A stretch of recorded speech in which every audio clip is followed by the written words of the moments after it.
April 27th, 2011. Sirens are blaring across a small town in rural Mississippi as residents make their way to a local storm shelter. Cramming inside, the screams of the sirens begin to fade as a terrible roar gets louder and louder, drowning out the sounds of their panicked breaths as the ground begins to tremble. The strongest tornado in U.S. history has just entered their town.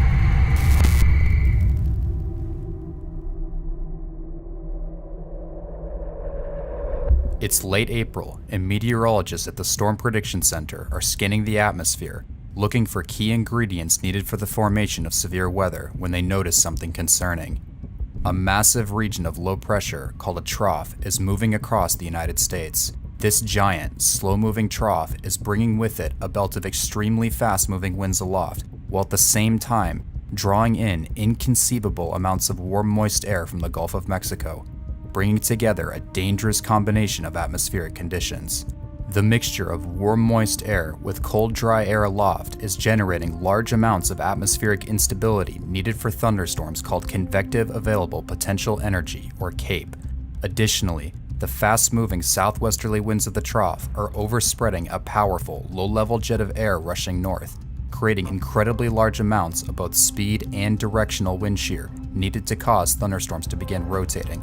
Noting that all the ingredients for severe weather are now in place, the Storm Prediction Center issues a rare, high-risk outlook for severe weather, including a 30% outlook for strong tornadoes. By 1 a.m., a tornado outbreak was already underway across Mississippi and Alabama as unexpected lines of powerful thunderstorms called quasi-linear convective systems, or QLCS, moved across the area, spawning over 70 powerful tornadoes along with strong straight-line winds, causing widespread damage to infrastructure, while also leaving behind a dangerous thermal boundary draped across northern Alabama and Mississippi. As bad as things were, they were only going to get worse. As the sun begins to heat up the atmosphere on April 27th, meteorologists noticed that the storm system was even stronger than expected, prompting them to increase their outlook to an unbelievable 45% risk, noting, "A major outbreak of intense, long-track, and perhaps violent tornadoes is expected." However, none of them could have imagined the scale of what was about to take place. At 10:30 a.m., a cluster of storms erupts near Monroe, Louisiana, slowly gaining strength before merging together, organizing into a powerful, rotating thunderstorm called a supercell, spinning faster and faster as the clouds begin reaching towards the ground. Just after 3 p.m., an ominous-looking funnel hovers above the ground and within seconds reaches the surface.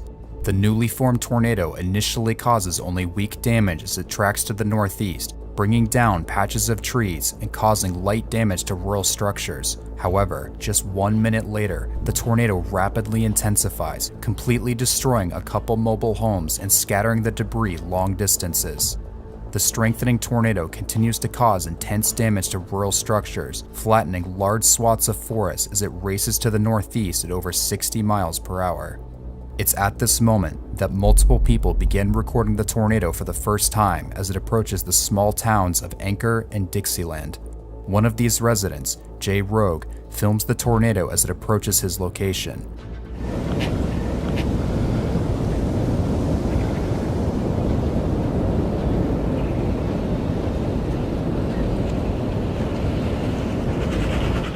With the roar of the approaching tornado only getting louder, the family decides to move out of the tornado's way. When they return, there's little remaining of their home. After sweeping away many homes at EF5 strength, the tornado races off to the northeast, leaving behind a visible scar in the ground. But unbeknownst to those in its path, the true power of the monster had yet to be unleashed.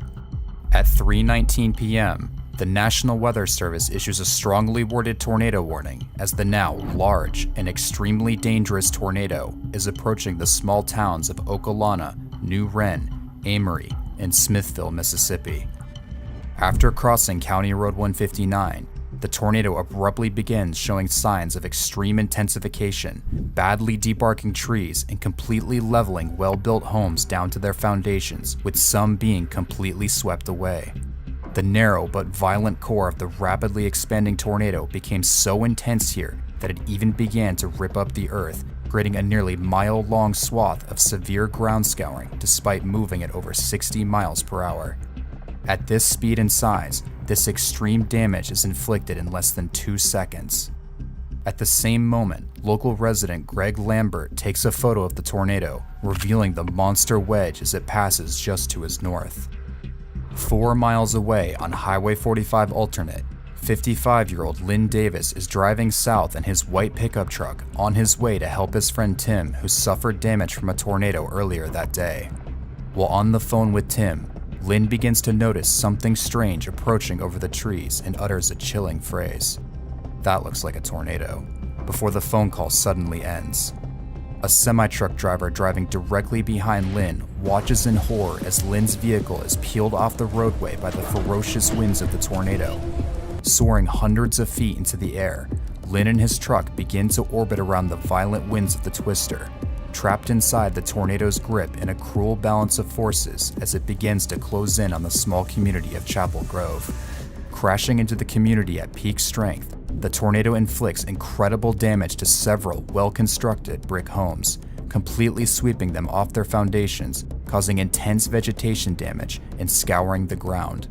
As the tornado moves past town, however, it suddenly begins to weaken, breaking the delicate balance of forces that have trapped Lynn Davis and his truck mid-air, and suddenly, Lynn comes crashing back to Earth, sadly killing him on impact.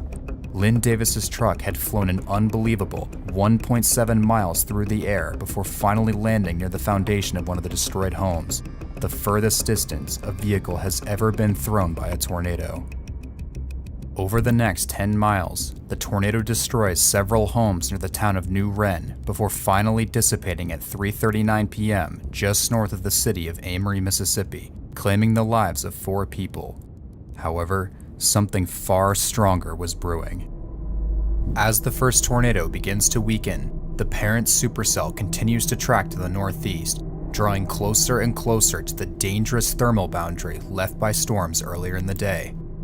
Near the boundary, saturated air and backed winds will lower the storm's base closer to the ground and increase the already incredibly high low-level wind shear, turning an already historic atmosphere into what is possibly the most extreme tornadic environment ever recorded. If the supercell could tap into this environment, a tornado of unimaginable power would be released, and at 3:40 p.m., that's exactly what happened. Sirens begin to scream as the supercell merges with a smaller storm to its south, developing a new area of powerful rotation just to the north of the dissipating tornado. While this is happening, 2 amateur storm chasers, Camille Collins and Ashley Hurley, go outside to get a better look at the intensifying storm and begin recording the clouds.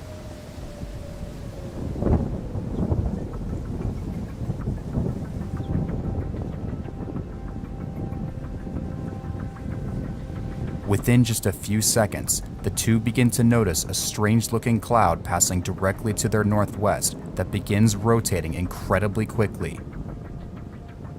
Moments later, a funnel lowers towards the ground. Hovering just above the surface, the tornado starts its life as a relatively weak vortex, doing little more than snapping trees as it moves along the Tombigbee waterway, but this weak phase is short-lived. The tornado's condensation funnel suddenly reaches the ground and explodes in intensity, drilling a narrow but incredibly intense swath of damage, removing several inches of grass and soil from the surface. At the same time, the now violent tornado crashes into a forest, flattening every single tree in its path, stripping them of their bark.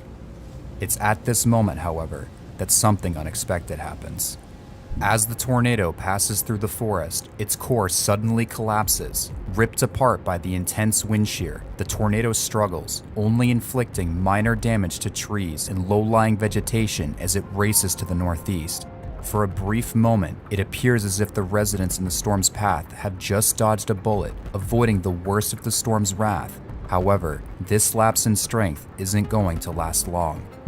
Just as fast as it weakened, the tornado strikes a delicate balance between the powerful wind shear trying to tear it apart and the unstoppable power of the storm's updraft trying to keep it together, and a tornadic core of incredible power crashes to Earth.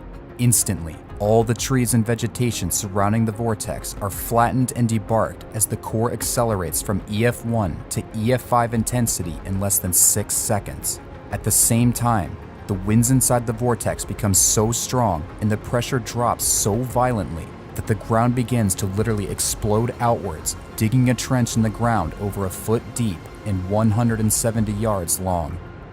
Unbelievably, due to the tornadic core's fast-forward speed and relatively small size, this incredible feat of damage is inflicted in less than half a second. Racing to the northeast at a brutal 63 miles per hour, the tornado begins to set its sights on the small town of Smithville, Mississippi. 3/4 of a mile to the northeast, Tim Nix, along with several others, are frantically descending down the opening of a storm shelter when they catch a glimpse of the whirling gray mass racing directly at them. With just seconds to spare, Tim takes a photo of the approaching tornado before closing the door to the shelter behind him. Rapidly expanding and growing stronger with every second that passes, the tornado impacts the intersection of Davis Road and Highway 25, deeply scouring the ground and completely sweeping away 2 mobile homes as well as a bed and breakfast, granulating the debris into tiny pieces and scattering what was left long distances downwind.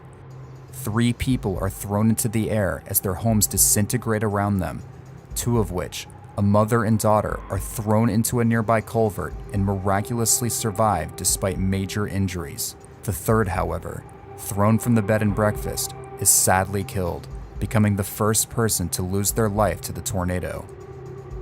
At the same location, 3 vehicles stood parked near the bed and breakfast, a large RV and 2 semi-trucks.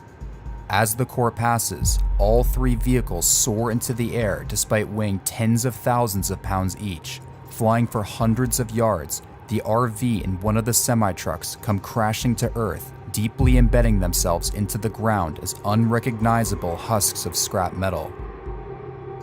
The second semi-truck and one of its cargo of 5 65 steel pipes, however, disappears into the tornado and is never seen again, ripped to pieces by the violent winds. Half a mile to the northwest, employees working at the Glover Wilkins Lock and Dam begin to film what they are seeing. There. Man, that's just to the east of us. Man, you ought to see this debris up in there. The employees watch as the funnel morphs into a large wedge shape, moving incredibly quickly and centrifuging debris in all directions. The tornado has gone from a stout cone to a massive wedge in just 23 seconds. At the same time, 85-year-old Jesse Cox is sheltering in his home when the core overtakes him. The decades-old home is no match for the ferocious winds of the core and is completely swept away, with the debris granulated into tiny pieces, sadly resulting in the death of Jesse.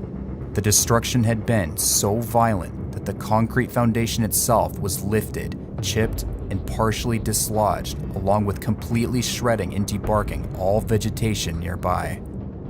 Continuing to deeply scour the ground, the tornado begins to enter the main part of Smithville and encounters home after home, pulverizing each one in its path and claiming another life.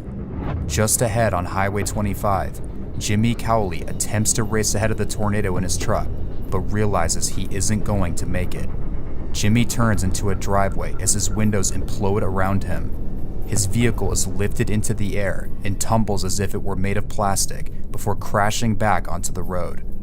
Miraculously, Jimmy survives despite receiving a severe laceration to his head from flying debris. However, many of those around him are not as fortunate. 3 more would lose their lives here as their homes are wiped away around them. At one of the destroyed homes, a red Ford Explorer SUV disappears into the vortex, becoming a deadly missile as it flies through the air. As the power within the tornado grows stronger, the compact but extremely violent core begins to inflict extreme feats of damage, completely sweeping away homes, throwing vehicles into unrecognizable balls of metal, and creating such a strong suction effect that curtains in nearby homes are sucked up between the ceiling and walls. Some of the most impressive damage, however, would come from the large trees growing along Highway 25. These trees, weighing several tons each, were not only completely debarked and denuded, but were violently ripped out of the ground and granulated into wooden splinters, leaving nothing behind but dirt-filled craters lining the road. More and more debris begins to fill the air, becoming deadly shrapnel to anything unlucky enough to be caught in its path. Homes, trees, and businesses alike all become sandblasted by these deadly, high-speed projectiles as the storm barrels through town. Crossing over Main Street, a manhole cover and its steel ring are ripped away, leaving behind a bare concrete hole while the Ford Explorer continues to soar overhead. Half a mile to the east, a security camera at the Smithville Police Department captures the outer edge of the tornado as objects fly across the screen before the video suddenly cuts out. 3 more large, well-built homes are obliterated along Main Street, mutilating trees, scouring the driveways, ripping the plumbing out of the ground, sweeping the foundations clean, and scattering the fragments hundreds of yards away, claiming another life. Scattered across town, numerous people scramble underground or to whatever shelter they can find in the few seconds they have left. The ground began to shake as a deafening roar grew louder and louder. One survivor described the sound as if a giant hammer was pounding the ground over and over again, like a sonic boom that repeats itself. Crashing into a row of mobile homes, the tornado claims another life as it closes in on the Pearson family home, where Carla Jones is babysitting 3 children. With the deafening roar of the tornado quickly approaching and not enough time to make it to a shelter, Carla rushes the kids into the home's bathtub and lays on top of them in an effort to shield the children from the worst of the storm. Despite going to the safest place possible in the large 2-story home, no structure is capable of surviving what's coming. The entire home is torn down to the concrete foundation. Incredibly, the home's anchor bolts are ripped up and swept away, leaving nothing behind but a clean slab and completely debarked trees. The 3 children disappear into the vortex and are found 100 yards away on a nearby baseball field, severely injured but somehow still alive. Carla, however, is killed. She was only 37 years old at the time and gave her life to save the 3 children.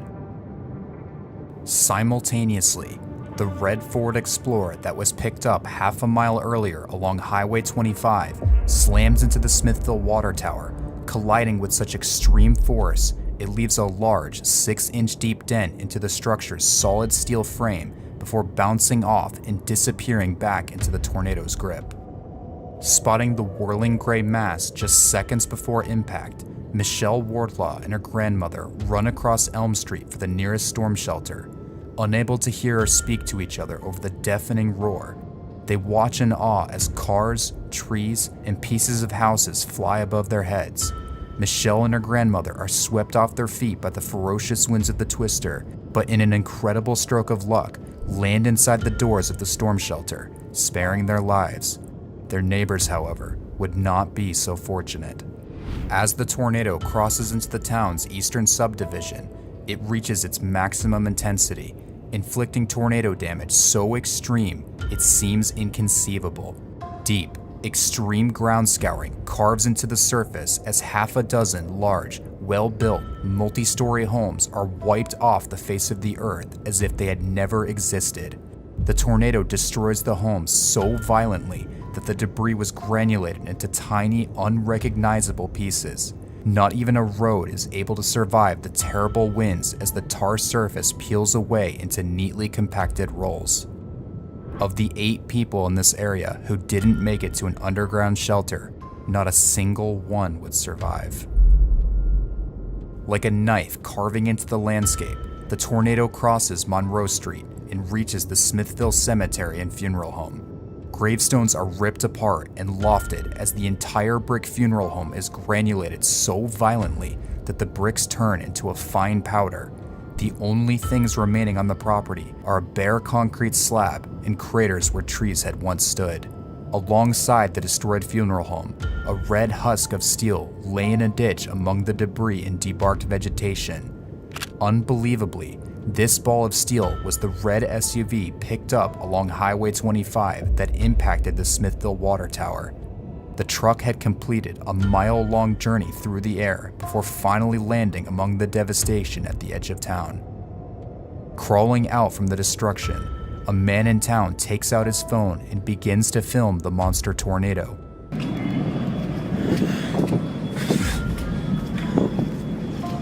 Its roar clearly audible from over a mile away.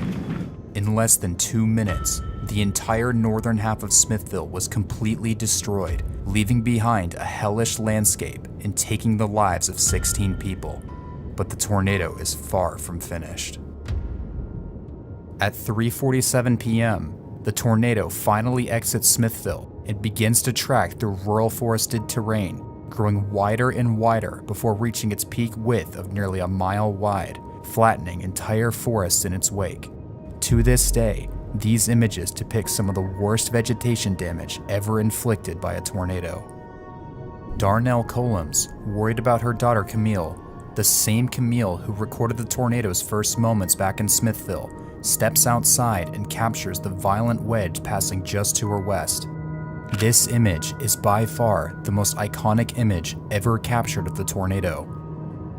After crossing the Alabama border, the tornado's track begins to shift more to the east, putting the projected path straight towards the town of Hackleburg, itself obliterated by another EF5 tornado just minutes earlier. However, as the tornado approaches, a miracle seems to take place. The path curves farther to the north, sparing the already devastated town, but now moving dangerously close to rural homes northwest of the town of Hamilton. Running to the back porch of a home, Scott Smith films the tornado as it crosses over Interstate 22, passing dangerously close to his home. We're watching one go across about a mile from us right here, right now. See debris in our air. Y'all better take cover.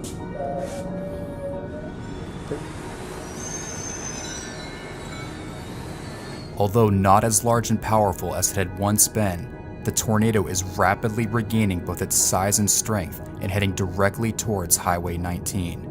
2 miles to the north along County Road 157, Dave Forster begins filming the tornado as it passes to his south, revealing that within just a couple minutes, the tornado has already morphed back into a large wedge. At the same time the video is being filmed, a large family home along Highway 19 is directly struck and destroyed. 6 people tragically lose their lives in this single house alone as the walls collapse onto them. Racing through the rural areas at nearly 70 miles per hour, the tornado explosively intensifies, regaining its extremely violent core as it crosses and parallels Highway 20. Thousands of trees are completely debarked and flattened, with even the ground beneath them deeply scoured. No match for the violent winds, a collection of manufactured homes, along with vehicles nearby, disappear into the vortex as if they never existed, scattering metal fragments hundreds of yards away into the obliterated forests. Tragically, 51-year-old Rodney Abels is killed when his home is overtaken by the tornado. Moments later, his wife Sheila, who survived the Hackleburg tornado earlier that day, arrives home only to find a bare slab. Continuing to cause incredibly violent damage to trees and rural structures, the tornado remains over mostly forested terrain, avoiding the populated areas north of the town of Hackleburg before beginning to gradually weaken and finally dissipating 2 miles east of Hodges, Alabama, after being on the ground for nearly 40 miles. The tornado had ended, but the destruction had not. All across Mississippi and Alabama, dozens of tornadic supercells in the same volatile atmosphere produce hundreds of strong to violent tornadoes, including 3 other EF5s in the towns of Philadelphia, Hackleburg, and Rainsville, unleashing untold devastation and claiming the lives of 324 people. Back in Smithville, however, the scene was apocalyptic. Those that survived emerged into a barren wasteland with everything around them completely unrecognizable. 23 people lost their lives, while countless others suffered severe, life-altering injuries. The damage, however, was nothing short of incredible. The tornado dug deep trenches into the ground, threw vehicles miles through the air, obliterated entire forests, and completely swept away numerous, well-built structures and granulated them into dust, doing all this while moving at over 60 miles per hour. This combination of incredible damage and rapid forward speed, along with existing in one of the most extreme tornadic environments ever documented, lead many to believe that Smithville is the strongest tornado in recorded history.